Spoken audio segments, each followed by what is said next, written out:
আমার চ্যানেলে তোমাদের সকলকে স্বাগত। আজ আমরা ক্লাস 6-এর রায় মার্টিন প্রশ্নবিচিত্রা থেকে বাংলার তৃতীয় পর্যায়ক্রমিক মূল্যায়নের তৃতীয় স্কুল সলভ করব।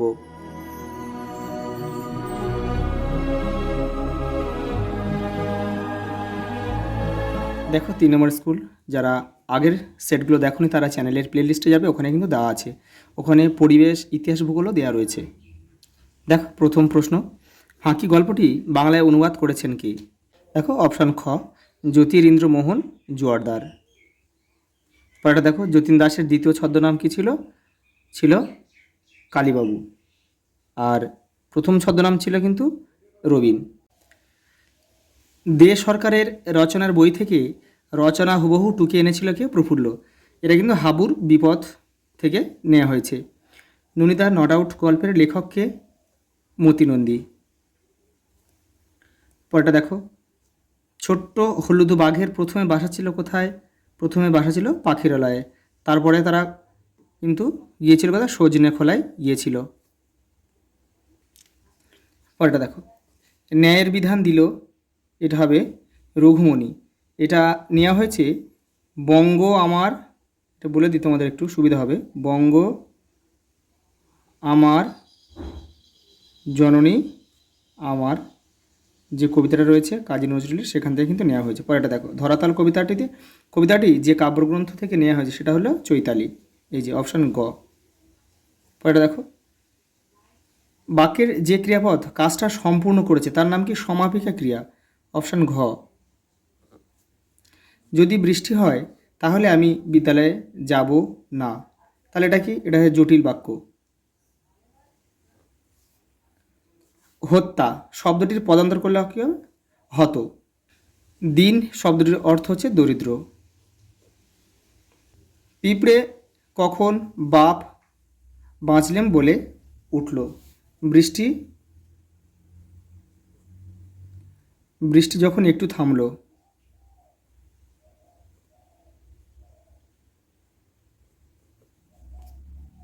একটু থামলো, এটা কিন্তু আশীর্বাদ যে গল্প রয়েছে সেখান থেকে তোমাদের এটা নেওয়া হয়েছে কিন্তু। দেখো, ইন্ডিয়ান ইন্ডিপেন্ডেন্স লীগ, ভারতীয় স্বাধীনতা সংঘ প্রতিষ্ঠা করেন কারা? সুভাষ চন্দ্র বসু আর হচ্ছে জওহরলাল নেহরু। জওহরলাল নেহরু। পরেরটা দেখো, রূপলী সংঘের সঙ্গে কাদের খেলা হয়েছিল? সিসিএইচ। সিসিএইচ, এটা কিন্তু নেওয়া হয়েছে ননিদা নট আউট গল্প থেকে। কখন কিশোর মন সমুদ্রের বেলায় যেতে চায়? এটা যখন সে ছুটি পায়।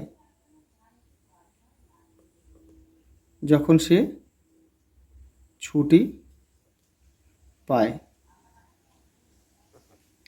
বাঘের ছানা কাদায় নেমেছিল কেন? মিনি মৎস্য ধরতে। কেন গো মা তোর মলিন বেশ? মা বলতে কবি কাকে বুঝিয়েছেন? দেশ ও মাতৃকা, তার দেশ মাতাকে কিন্তু বুঝিয়েছেন, দেশ মাতাকে।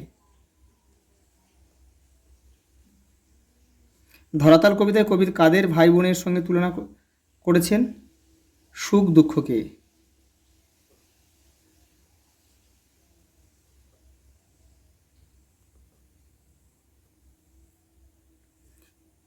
কে টাক ডুমাডুম বলে স্লেট বাজিয়ে নাচতে লাগলো? কাক। এটা কিন্তু হজবরল থেকে নেওয়া। হিজি বীজের খুঁড়ো ও মেশোর নাম কি? তকাই। দেখো, হজবরল গল্পে রুমালটা কিসে পরিণত হয়েছিল? বিড়াল।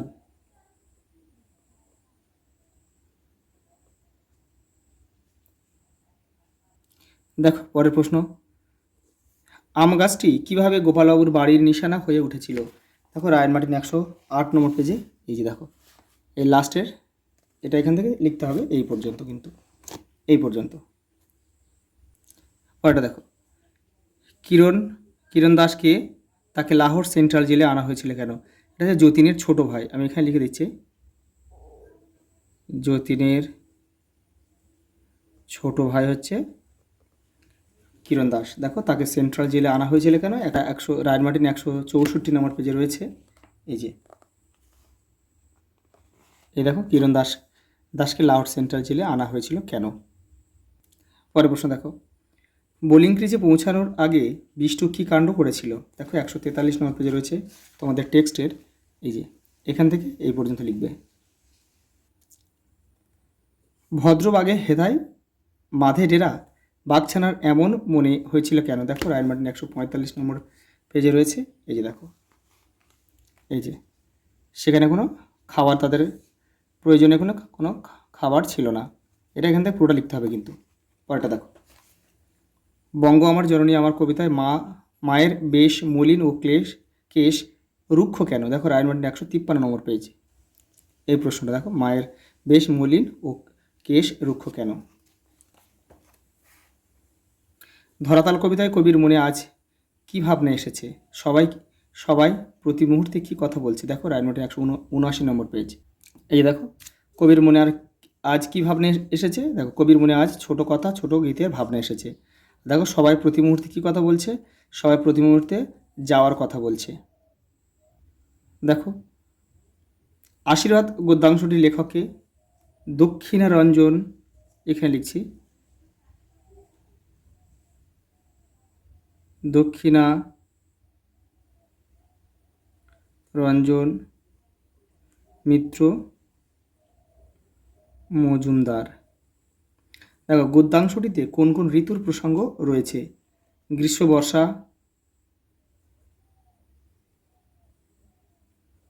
শরৎ। পাতা কেন পিঁপড়েকে তার শরীর কামড়ে ধরতে বলেছিল? দেখে নাও, রায়ন মার্টিন 128 নম্বর পেজে রয়েছে। এই যে এখান থেকে তোমরা এটা লিখবে।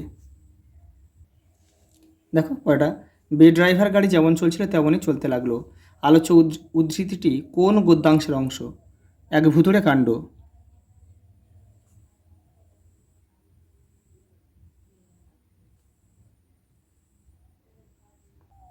ড্রাইভার গাড়ি চলার প্রকৃত কারণটি কীভাবে গল্পে উন্মোচিত হলো?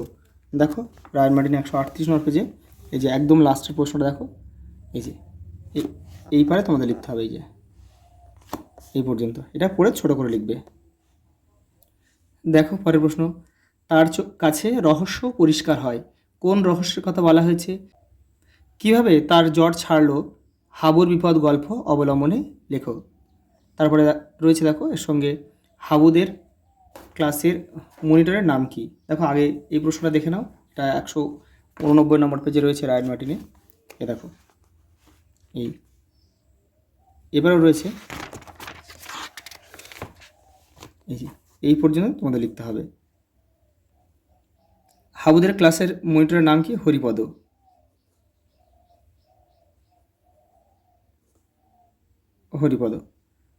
চটপট মঞ্জুর হয়ে গেল, কোন আবেদন মঞ্জুর হয়ে গেল? আবেদনকারী কে ছিলেন? তার এমন আবেদনের কারণ কি? দেখো রায়ন মার্টিন 209 নম্বর পেজ। এই দেখো চটপট মঞ্জুর হয়ে গেল, এখান থেকে এটা পুরোটা লিখবে। দেখো পরের প্রশ্ন, বাঘছানাকে তার বাবা কিভাবে কাকড়ার হাত থেকে রক্ষা করলো? দেখো রায়ন মার্টিন 145 নম্বর পেজে রয়েছে। এই যে এখান থেকে লিখতে হবে, বাঘছানাকে দেখো বাবা কীভাবে কাকড়ার হাত থেকে রক্ষা করলো, এখান থেকে এই পর্যন্ত লিখতে হবে। দেখো সঙ্গে দুটো প্রশ্ন দিয়েছে যে বাঘছানার কর্মকাণ্ডে কে লজ্জা পেয়েছিল? বাঘ জননী।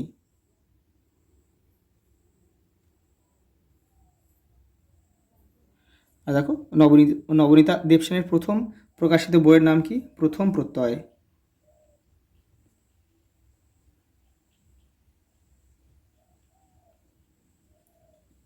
তারপরের প্রশ্ন দেখো, বৃদ্ধ এখন সুধায় লোকে, কে এখন বৃদ্ধ লোকে তাকে কি জিজ্ঞাসা করে? তাদের প্রশ্নের উত্তরে তিনি কি বলেন? দেখো 200 নম্বর পেজ। দেখো এই প্রশ্নের উত্তরটা তোমরা লিখবে এখান থেকে এই পর্যন্ত। কিশোর বিজ্ঞানী থেকে কিন্তু এটা নেওয়া হয়েছে। মনে হয় সব নিয়ে এ ধরনই ভালো, কোন কবিতার অংশ? কখন পৃথিবীকে ভালো মনে হয়, এটা কিন্তু ধরাতল কবিতার অংশ। ধরাতল কবিতার অংশ, কখন পৃথিবীকে ভালো মনে হয়, এরকম মনে হওয়ার কারণ কি? দেখো 180 নম্বর পেজে রয়েছে, এই দেখো লাস্টের একদম এই যে দেখো, মনে হয় স্বপ্নই এ ধরনের ভালো। এই যে এপারে রয়েছে, দেখো এই পর্যন্ত। তোমরা কিন্তু কেউ মুখস্থ করবে না, পড়ে নিয়ে নিজের ভাষায় যেটা বুঝবে সেটাই কিন্তু তোমরা লিখবে সহজ সরল ভাষায়। দেখো পরের প্রশ্ন, নাইনিতালের নতুন আলু গানটি কে গেয়েছিল? এটা কিন্তু হজবরলা থেকে নেওয়া, এটা হবে ন্যাড়া। দেখো তার মতে গানটি কেমনভাবে গাইতে হয়? নরম, খুব খুব নরম সুরে। কাকের মতে কচুরি কয় প্রকার? কাকের মতে কচুরি হচ্ছে তোমার 4 প্রকার কিন্তু। এই যে দেখো রয়েছে, দেখো কাকেশ্বর কুচকুচের মতে কচুরি 4 প্রকার, যাতে হিঙের কচুরি, খাস্তা কচুরি, নিমকি আর জিবে গজা। হজবরলা বইটির নাম এরকম কেন? এই যে এইটা লিখবে, এই দেখো এখান থেকে পড়ে নিয়ে তোমরা লিখবে। এখান থেকে কিন্তু অনেকটা রয়েছে, তোমাদের এতটা লেখার দরকার নেই। এই অংশগুলো শুধু এই পর্যন্ত পড়ে নিয়ে তোমাদের সহজ সরল ভাষা লিখবে। পরের প্রশ্ন দেখো, ব্যাকরণ সিংকে তার সম্পর্কে যা জানা লেখো। দেখো 228 নম্বর পেজে রয়েছে, দেখো শ্রী ব্যাকরণ সিং, এই যে এটা তোমাদের লিখতে হবে এখান থেকে এই পর্যন্ত। পরেরটা দেখো, উধো আর বুধোর কীর্তিকলাপের কথা কয়েকটি বাক্যে লেখো। 220 নম্বর পেজে রয়েছে, দেখো এই যে এখান থেকে তোমরা লিখবে কয়েকটি কথা, এখান থেকে লিখে নেবে। আর দেখো ন্যাড়ার কত মাস জেল হয়েছিল? কত মাস জেল? ন্যাড়ার হয়েছিল 3 মাস জেল, 3 মাস। আর কতদিনের ফাঁসির হুকুম হলো? 7 দিনের। 7 দিনের ফাঁসির হুকুম হলো। সকর্ম ক্রিয়া কাকে বলে?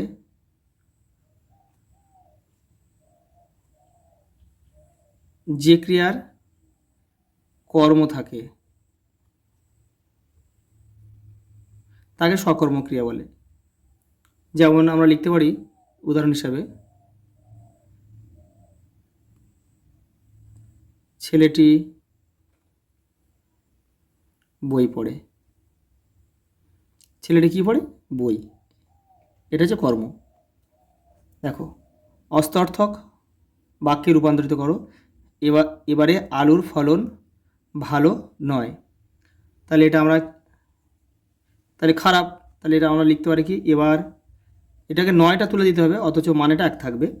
তাহলে আমরা এটা ঘুরিয়ে লিখতে পারি, দেখো এবার আলুর ফলন মন্দ বা খারাপও লেখা যায়। দেখো পরে প্রশ্ন, সকলে সাদা খাতা খুলে একটা বৃত্ত আঁকো। গঠনগতভাবে এটি কি বাক্য? এটি হচ্ছে সরল বাক্য।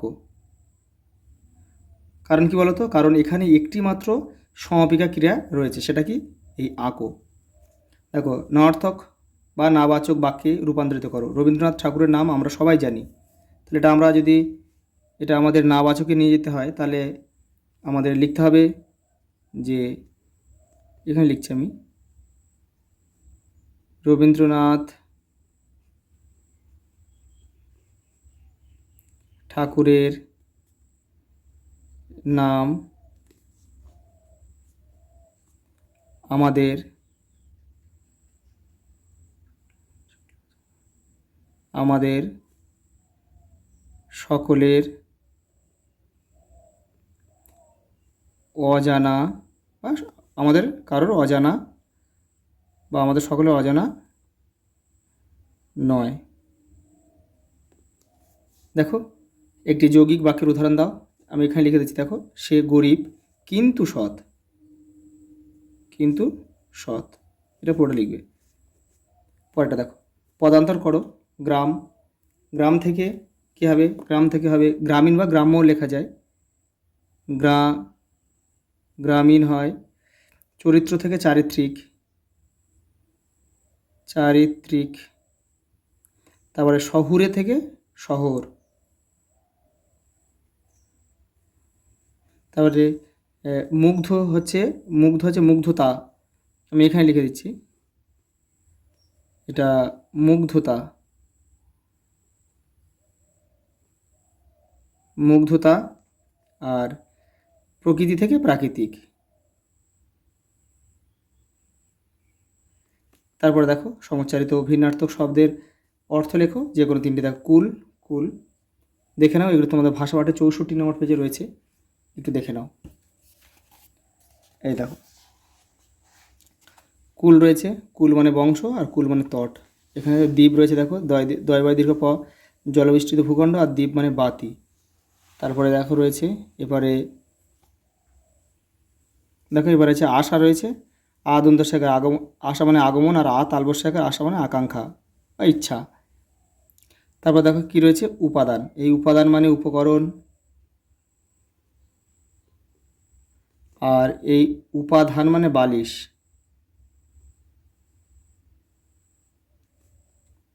দেখো লাস্ট একটা অনুচ্ছেদ রচনা দিয়েছে, আমি একটা তোমাদের দেখে দিচ্ছি। ঋতুরাজ বসন্ত তোমাদের ভাষা পাঠের 81 নম্বর পেজে রয়েছে, এই যে এখান থেকে তোমরা করবে। আজ এই পর্যন্ত, দেখা হবে পরের ভিডিওতে।